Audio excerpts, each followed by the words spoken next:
écoute, tu sais, il y a une commission au fédéral, là, ils ont fait une commission sur l'ingérence étrangère en rapport avec la Chine, entre autres, mais l'Inde aussi, puis bon, il y a beaucoup de pays qui nous espionnent, puis qui ils essaient de s'ingérer dans notre démocratie.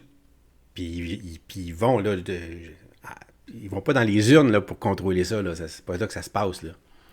T'sais, ça se passe plutôt dans les investitures, là, quand les gens se présentent en politique. T'sais, celui qui va se présenter là, dans un parti quelconque, t'sais, qu'on va mousser, qu'on va faire en sorte qu'il puisse passer cette personne-là. Puis rendu au pouvoir, c'est là qu'il va nous aider là, à comprendre des choses ou à aller chercher ce qu'on cherche à aller chercher ou à ingérer ce qu'on veut ingérer. Tu comprends?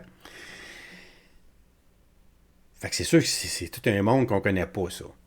Puis c'est sûr, dans la commission, on n'apprend pas grand-chose, mais il y a quand même il y a beaucoup de blabla, là, c'est certain. Puis là, cette semaine, ben, il y a des ministres qui sont venus. Là. Écoute, il y a tellement d'affaires cette semaine, j'ai pas pu écouter tout ça, là, oublie ça. Là. Il y a juste 24 heures d'une journée. Puis je suis tout seul, fait qu'oublie ça.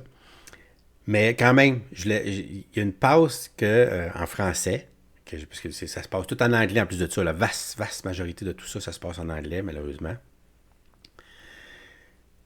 Mais là, Trudeau, j'ai regardé juste deux petites capsules. Là, il vient nous parler, à un moment donné, parce que là, il parle de désinformation. Lui, il croit là, vraiment là, qu'il y a eu beaucoup de désinformation sur la vaccination. T'sais, lui, on le sait, moi, pis là, que c'est ni sûr ni efficace, ça, là. OK?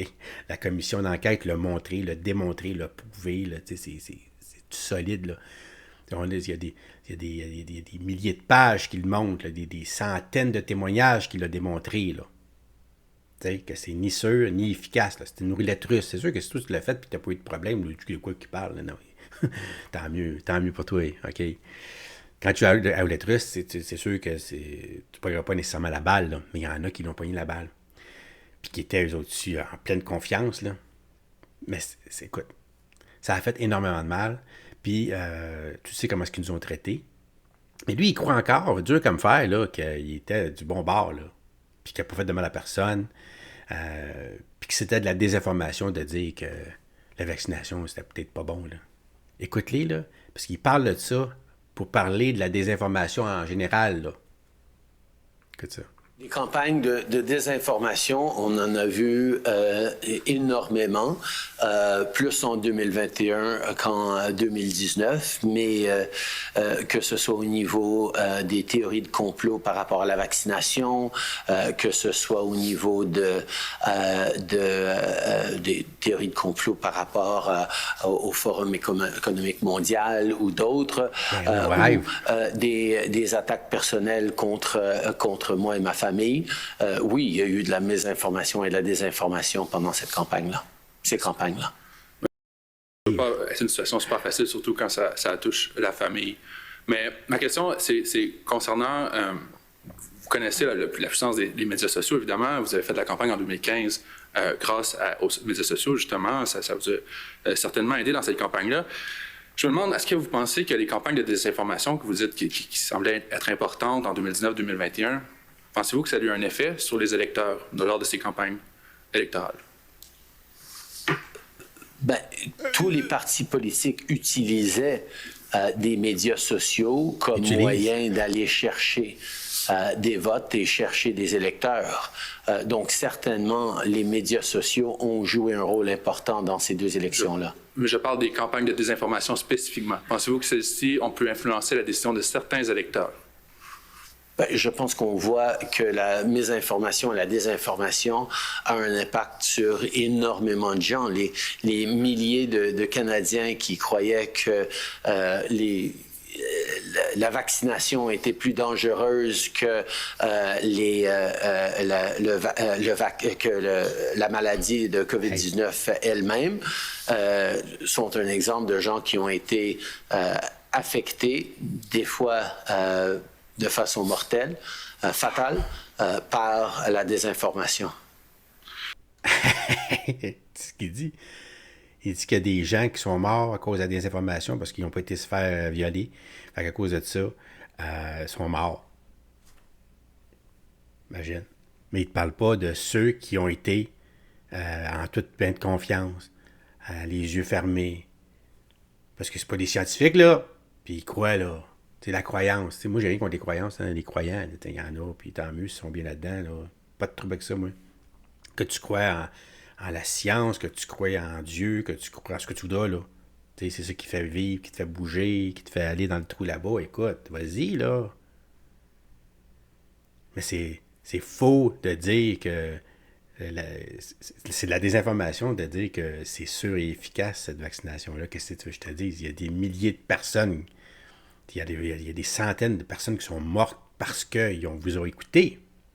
Si vous n'auriez pas écouté, ils ne seraient pas mortes, ces personnes-là. Puis des personnes qui sont mortes parce qu'ils ont été se faire violer, ben, c'est des gens, souvent en bas de 60 ans, puis il y a 0 mort à peu près, là, du gros rhume pour ces gens-là. Ça prenait des circonstances parfaites là, pour mourir du gros rhume. Il fallait que tu sois vieux, il fallait que tu aies une comorbidité, il fallait que tu sois déjà mort avant de commencer. Là. T'sais. Mais les gens en santé, je ne parle pas des athlètes, là, je te parle de quelqu'un en santé. Là, normal, juste normal. Là, tu peux pogner ça, puis c'est un gros rhume, là, comme depuis que tu es né. Là. Puis tu n'as pas besoin de te faire violer pour ça. Tu n'as pas besoin de prendre ce risque-là. T'sais, mais lui, il parle encore comme ça, là. Imagine-toi. On n'est pas sorti du bois, là. Puis il va nous parler, il va dire qu'il y a eu beaucoup de désinformation, ça a eu un impact réel, là, juste à voir le convoi de la liberté. Imagine-toi. Ces gens-là, ils se sont battus pour, à un moment donné, mettre fin au gouvernement qui allait beaucoup trop loin, là. Tu sais, ça faisait 1 an et demi là, que les camionneurs y allaient chercher les victuailles puis ils revenaient. On était à la fin, là. Puis là, il impose la vaccination à ces gens-là. Si vous voulez y retourner là-bas, il faut la faire violer comme tout le monde, là. Nous autres, on a décidé ça, là, c'est dogmatique, là, c'est une vision là, de totalitariste totale. Là. Puis là, la population, des gens ordinaires, là, se sont levés debout. Imagine-toi. C'est pas de la déformation, là, t'es obligé à faire ça. C'est vrai, t'es obligé? Bon, c'est vrai que les autres, ils voulaient pas. C'est vrai, ça aussi. Bon. Mais toi, au lieu de les écouter, ils disent, OK, bon, OK, 95% de la population, c'est fait violer. On a réussi à les violer, là. Le petit 5%, là, ça va être correct. Tu sais? C'est beau, on oublie ça. Il aurait pu faire ça. Non, il a voulu les écraser à la place. Il a fait la loi des mesures d'urgence. Puis tout, un malade, là. Un illuminé, moi je l'appelle. Moi, pour moi, c'est un illuminé, là, total. Écoutez l'illuminé. Votre dernière question, Mélissa Roy. Il me reste encore 30 secondes, mais oui, je vais poser... Ma question, c'est... Si vous avez témoigné de campagnes de désinformation qui pouvaient potentiellement influencer des électeurs, pourquoi vous n'avez pas soulevé cette question-là avec les organismes, les institutions, justement, du gouvernement qui sont mandatés pour... agir sur ces campagnes de désinformation-là ou lorsqu'il y a des atteintes à l'intégrité des élections? Parce que ces institutions-là, et au contraire, j'en parle régulièrement avec mes conseillers en sécurité nationale de l'impact de la désinformation, de la mésinformation. Juste à regarder la situation des convois à Ottawa et d'autres pour savoir que ça a un impact réel. Mais c'est pas... à moi de dire au panel qu'il faut veiller contre la mésinformation et la désinformation. Ça fait partie de leur job pour s'assurer de l'intégrité des élections. C'est une job qu'ils ont bien fait en 2019-2021, mais on reconnaît qu'en 2025, ça va être encore plus difficile et ils vont devoir faire continuer leur excellent travail. Donc, leur excellent travail, tu sais, en fait, de muselage, là.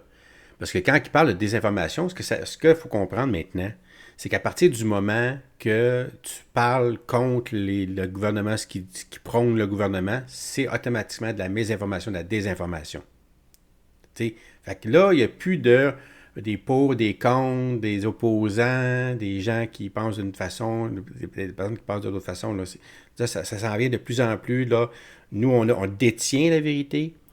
Puis tous ceux qui ne disent pas comme nous autres, ils désinforment, puis ils mésinforment, puis il faut absolument les étouffer. Il faut travailler pour... Je sais pas pourquoi, là. Je sais pas ce qu'ils veulent faire avec nous autres, là. Je sais pas, mais... Ma dernière question, s'il vous plaît, Madame la Commissaire. Si vous, en tant que chef de parti qui fait la campagne, remarquez des campagnes de désinformation sérieuses lors des élections, vous pensez que ce n'est pas nécessaire de rapporter ça au Site Task Force, au panel des 5, en tant que chef du Parti libéral, parce que vous avez confiance qu'ils font leur travail? Non, si j'ai bloqué ça, j'ai confiance qu'ils vont faire leur travail, mais ça fait partie de notre responsabilité à tous, qu'on soit citoyen, qu'on soit candidat, qu'on soit chef de parti ou parti politique, de travailler avec le panel, avec le Site Task Force pour souligner de la mésinformation et de la désinformation. Ça fait partie de ce qu'on va faire en travaillant avec les panels pour soulever des enjeux.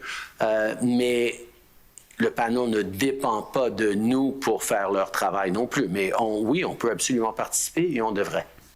Mais oui. Aïe, aïe. Écoute,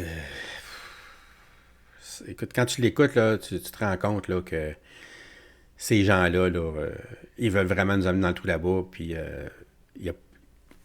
puis si tu essaies de contourner ça, là, on va te ramasser pour que tu y ailles dans le trou. On dirait vraiment que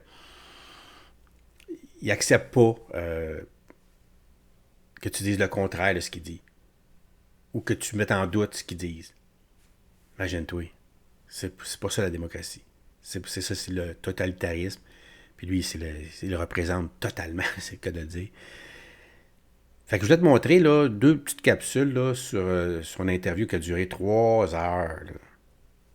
Tout en anglais, là, quasiment. Là, il y avait une pause en français, je t'ai montré ça. Tabarnouche. Aïe, aïe, écoute, je sais pas où qu'on s'en va, mais c'est désespérant.